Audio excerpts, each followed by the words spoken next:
and prevent soil depletion. He was the most prominent black scientist in the early 20th century. Today, the National Park Service invited the public to come and investigate the symbols and engravings found on headstones in the Carver family cemetery.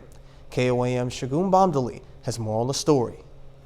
Today, the National Park Service invited the public to come investigate the symbols and engravings found on the headstones in the Carver family cemetery.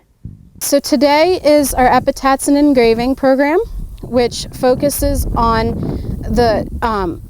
more on the Carver family cemetery and the different images that can be found in historic cemeteries.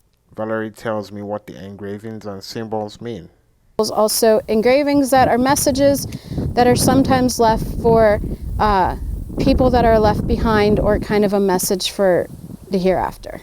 Valerie also tells me how many graves are there. There are 21 graves that we are certain of, and we have the Carver family, the McGinnis family, the Brown family, and the Ellis family are all buried here.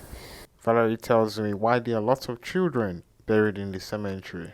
In the 1800s, and in many cases in the frontier and in the kind of medicinal medicine was it was more common from like plants and stuff, and many of it worked, some of it does not.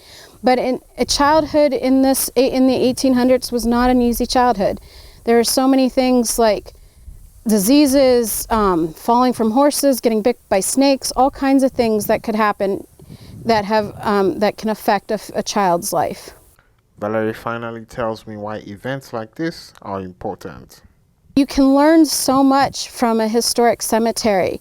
If you go into a historic cemetery, or even cemeteries today, you can learn so much about family and about how they lived in some cases. So it's just kind of another story and another way to kind of tell the story. Diamond, Shagun Bamdali, KOAM News.